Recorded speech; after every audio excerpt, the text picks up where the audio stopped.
Nggak semua orang yang sering ngechat lo itu peduli. Kadang mereka cuma pengen ngontrol. Pernah nggak sih lu punya temen yang awalnya kelihatan care banget, selalu nyariin lo, selalu pengen tahu kabar lo, tapi makin lama kok rasanya malah jadi berat. Lu ngerasa dikekang, disalahin kalau nggak nurutin maunya, bahkan bikin lu nggak bebas. Capek kan? Nah, itu bisa jadi tanda lu lagi berurusan sama temen toksik. Masalahnya, kadang kita nggak sadar. Kita pikir, mungkin dia perhatian. Tapi lama-lama energi lu habis buat ngadepin dia. Makanya, gue bakal share 5 cara cerdas buat ngadepin temen toksik. Bukan pakai drama, tapi pakai cara yang bikin lu tetap waras dan gak gampang dimanfaatin. Temen toksik punya banyak pola. Ada yang selalu ngerendahin lo. Misalnya lo cerita, gue baru aja lulus kursus bahasa. Terus dia jawab, palingan juga lupa lagi seminggu. Atau ada yang bikin lo ngerasa bersalah.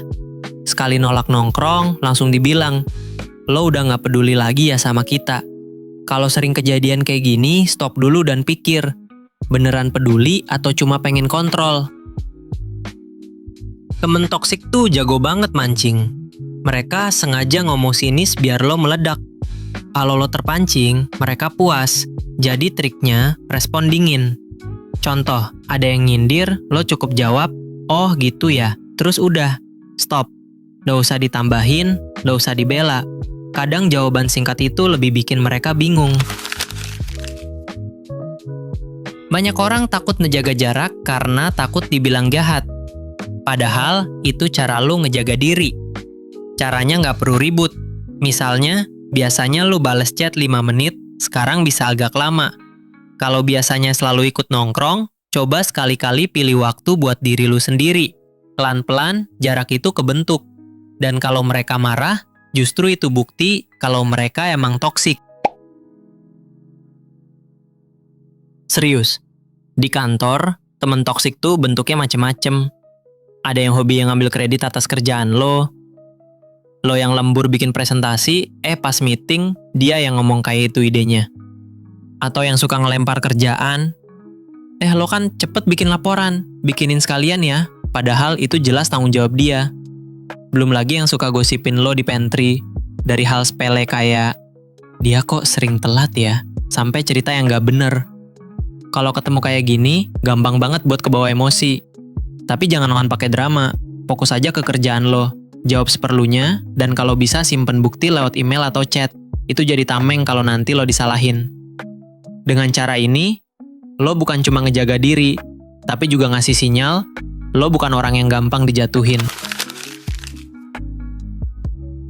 Cara terbaik lepas dari pengaruh toksik adalah isi hidup lo sama orang-orang yang suportif.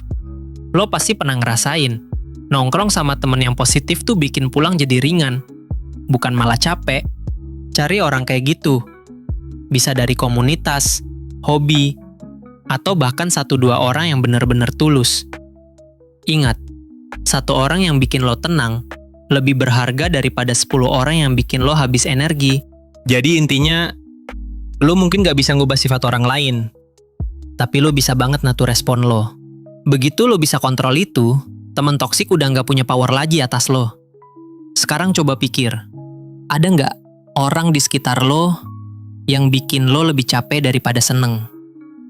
Kalau ada, mungkin udah saatnya lo pakai 5 cara tadi. Kalau lo ngerasa konten ini relate sama hidup lo, coba tulis di komentar gimana pengalaman lo ketemu orang toksik. Gue pengen baca ceritanya. Dan kalau menurut lo tips tadi bermanfaat, jangan lupa klik like, terus share ke temen lo yang mungkin lagi berjuang juga.